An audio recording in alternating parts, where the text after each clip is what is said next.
तो दिल्ली के मुख्यमंत्री अरविंद केजरीवाल की मुश्किलें दिन ब दिन देखा जाए तो बढ़ती ही जा रही हैं। एक तरफ दिल्ली पुलिस ने सीएम केजरीवाल को नोटिस देकर 3 दिनों में उन 7 विधायकों के नाम बताने के लिए कहा है, जिसे लेकर केजरीवाल ने बीजेपी पर खरीद फरोख्त के आरोप लगाए थे। तो वहीं ईडी ने अरविंद केजरीवाल के खिलाफ राउज एवेन्यू कोर्ट का दरवाजा खटखटाया है, क्योंकि समन का जवाब अरविंद केजरीवाल नहीं दे रहे थे। रिपोर्ट देखिए। ना बिल्कुल सही है, तो आप नोटिस नहीं दीजिए।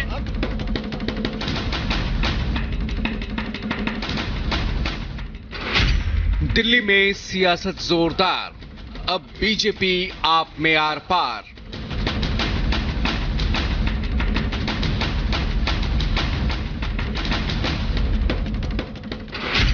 केजरीवाल को पहले ईडी का समन, फिर क्राइम ब्रांच की घर पर दस्तक। नहीं, समझाना नहीं है, कानून की धारा बता दीजिए जहां पे लिखा है कि मुझे पर्सनली सीएम के हाथ में ये थमाना है। ईडी के बाद क्राइम ब्रांच से डरे केजरीवाल।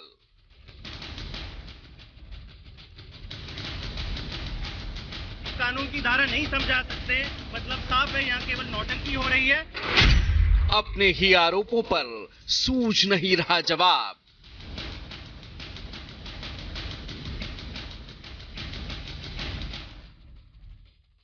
दिल्ली सीएम केजरीवाल की सियासी मुश्किलें दिन ब दिन बढ़ती जा रही हैं।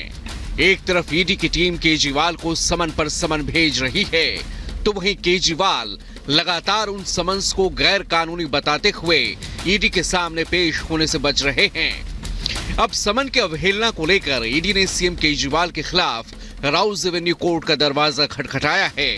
ईडी ने अदालत में सीएम केजरीवाल पर आरोप लगाते हुए कहा कि पब्लिक सर्वेंट होने के बावजूद केजरीवाल समन की तामील नहीं कर रहे। अब ईडी के 5 समन के बावजूद सीएम केजरीवाल पूछताछ के लिए ईडी के सामने पेश नहीं हुए हैं। अब 7 फरवरी को पूरे मामले की सुनवाई होनी है। क्या है ये? नहीं, ये किस चीज के लिए हैंड ओवर करना है? सर आप अंदर आ जाएंगे। नहीं, कोई बात नहीं, बात कर लीजिए, इसमें कोई आपत्ति नहीं है। सर, आप कानून के तहत आ रहे सर, मेरे को नहीं, मुझे ये बता दीजिए किस कानून के तहत आपको पर्सनली सीएम को हैंड ओवर, किस कानून में लिखा है कि पर्सनली सीएम को हैंड ओवर करना है? वहीं दूसरी तस्वीर कल की है, जहां क्राइम ब्रांच के अधिकारी केजरीवाल को समन देने के लिए उनके घर पहुंचे। 5 घंटे क्राइम ब्रांच के अधिकारी सीएम केजरीवाल के घर रहे, लेकिन केजरीवाल उनसे नहीं मिले। क्राइम ब्रांच के अधिकारी केजरीवाल से मिलकर ये जानना चाहते थे कि आखिर बीजेपी पर विधायकों को तोड़ने के जो आरोप उनकी पार्टी ने लगाए हैं, तो आखिर वो 7 विधायक कौन हैं जिन्हें 25 करोड़ का ऑफर किया गया। लेकिन केजरीवाल क्राइम ब्रांच के अधिकारियों से नहीं मिले, बल्कि उल्टे सोशल मीडिया पर नसीहत जरूर दे डाली। केजरीवाल ने एक्स पर लिखा, मुझे क्राइम ब्रांच के इस पुलिस ऑफिसर से सहानुभूति है। इनका क्या कसूर है? इनका काम है दिल्ली में क्राइम रोकना, पर इनसे क्राइम रोकने की बजाय इस किस्म की नौटंकी करवाई जा रही है, इसलिए दिल्ली में इतना क्राइम बढ़ रहा है। इनके पॉलिटिकल आका मुझसे पूछ रहे हैं कि आपके किस एमएलए को तोड़ने की कोशिश की गई, पर मुझसे ज्यादा तो आपको पता है। आपको तो सब कुछ पता है।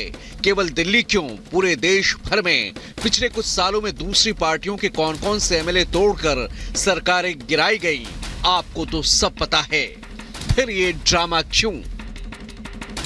दरअसल दिल्ली के मुख्यमंत्री केजरीवाल और उनकी कैबिनेट में मंत्री आतिशी सिंह ने बीजेपी पर आपके विधायकों को तोड़ने का आरोप लगाया। आपके 7 विधायकों को 25-25 करोड़ रुपए का ऑफर करने के दावे किए गए, जिसे लेकर दिल्ली पुलिस की क्राइम ब्रांच की टीम उन्हें नोटिस देने पहुंची और 5 घंटे तक उनको नोटिस देने के लिए उनके घर के सामने रुके। कई प्रयासों के बाद आखिरकार सीएम ऑफिस में नोटिस देकर क्राइम ब्रांच की टीम वापस लौट गई। दिल्ली में उन्होंने, आप में से कई लोगों ने आके बताया कि कई लोगों के पास गए थे, बोले 25-25 करोड़ रुपए ले लो, है ना? दिल्ली वालों ने हीरे चुन के भेजे हैं, तो एक आदमी ने भी कहा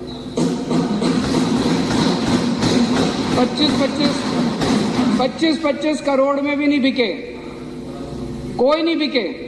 पिछले कुछ दिनों में आम आदमी पार्टी के 7 विधायकों को भारतीय जनता पार्टी ने संपर्क किया है। भारतीय जनता पार्टी ने हमारे इन 7 विधायकों को 25-25 करोड़ रुपए का ऑफर दिया आम आदमी पार्टी छोड़कर भारतीय जनता पार्टी में आने के लिए। बीजेपी केजरीवाल सरकार के दावों पर हमलावर है और केजरीवाल के दावों को झूठ बता रही है। बीजेपी का आरोप है कि आम आदमी पार्टी सिर्फ आरोपों के जरिए सनसनी फैलाना चाहती है। एनफोर्समेंट डायरेक्टोरेट 5-5 समन जारी करता है एक बेहद गंभीर शराब घोटाले के मामले में, तब अरविंद केजरीवाल भाग जाते हैं। जब दिल्ली पुलिस की क्राइम ब्रांच उनके द्वार पर पहुंचती है उन्हें नोटिस देने के लिए और जांच में सहयोग देने के लिए पहुंचती है, तो अरविंद केजरीवाल यहां से भी भाग जाते हैं। शूट एंड स्कूट बहुत पुरानी पॉलिसी है आम आदमी पार्टी की। ये झूठ का सहारा आए दिन लिए जाते हैं। मेरा निवेदन है अरविंद केजरीवाल जी से कि इस बार तो जांच में जुड़िए। जिस तरह ईडी की जांच से आप भाग रहे हैं, कम से कम ये जो असत्य का सहारा आपने अब ले लिया है भाजपा पे झूठा दोषारोपण करने का, कम से कम यहां तो जांच में जुड़िए और अपनी जवाबदेही करिए। आज क्राइम ब्रांच की टीम मंत्री आतिशी के घर भी नोटिस देने जाएगी। जाहिर है दिल्ली में बीजेपी और आम आदमी पार्टी के बीच का घमासान रुकने का नाम नहीं ले रहा है। बीजेपी आम आदमी पार्टी पर शराब घोटाले को लेकर पहले से ही हमलावर है। अब क्राइम ब्रांच का नोटिस नहीं लेकर केजरीवाल की मुश्किलें क्या और बढ़ेंगी? Bureau report, Republic Bharat. और आगे बढ़ेंगे, बात झारखंड से जुड़ी कर लेते हैं। जमीन घोटाले से जुड़े मनी लॉन्ड्रिंग मामले में ईडी का एक्शन लगातार जारी है। हेमंत सोरेन और भानु प्रताप से आमने सामने बैठाकर पूछताछ हो सकती है। पूर्व सीनियर अफसर को रिमांड पर जांच एजेंसी लेगी, तो बड़ी जानकारी आप तक पहुंचा रहे हैं। हेमंत सोरेन और भानु प्रताप दोनों को आमने सामने बैठाकर ईडी पूछताछ कर सकती है, ये बड़ी जानकारी। भानु प्रताप को रिमांड में लेने के लिए कोर्ट में याचिका दायर की जा चुकी है। याचिका पर सोमवार को अब कोर्ट में सुनवाई होनी है। फिलहाल जेल में बंद है भानु प्रताप यादव, तो भानु प्रताप प्रसाद जेल में फिलहाल बंद है। तो बड़ी जानकारी आप तक यहां पर पहुंचा दें।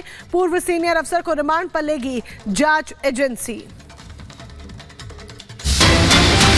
इस बीच ये भी आपको बता दें कि फ्लोर टेस्ट से पहले हलचल तेज हो गई है झारखंड में, क्योंकि फ्लोर टेस्ट होना है नई सरकार का, और ऐसे में चंपई सोरेन सरकार के फ्लोर टेस्ट से पहले झारखंड में हलचल बेहद तेज देखी जा रही है। आज शाम तक रांची वापस आ सकते हैं सभी एमएलए। हैदराबाद से रांची वापस आ सकते हैं विधायक। 5 फरवरी को झारखंड विधानसभा में फ्लोर टेस्ट होना है और इसको लेकर चंपई सोरेन बेहद आश्वस्त नजर आ रहे हैं। वो दावा कर रहे हैं कि फ्लोर टेस्ट में सरकार पूरी तरीके से सफल होगी। यही एक बड़ी वजह यह भी रही कि विधायकों को शिफ्ट करने का काम किया गया, क्योंकि कहीं ना कहीं चंपई सोरेन सरकार को और डर था कि विधायकों की हॉर्स ट्रेडिंग की कोशिश ना की जाए, और ऐसे में चंपई सोरेन सरकार का फ्लोर टेस्ट होना है 5 फरवरी को झारखंड विधानसभा में, जिसको लेकर काफी हलचल दिखी जा रही है। फिलहाल ये 2 तस्वीरें आपके सामने हैं, इन 2 तस्वीरों को जरा देख लीजिए। सोरेन के सामने एक तरफ जहां नया संकट है, तो सीएम चंपई की एक नई चुनौती उनके सामने है फ्लोर टेस्ट के रूप में। तो झारखंड में जमीन घोटाले मामले को लेकर ईडी के एक्शन में हेमंत सोरेन और उनकी पार्टी की मुश्किलें कम होती नहीं नजर आ रही है। मुसीबतों का पहाड़ ऊपर आ गया है।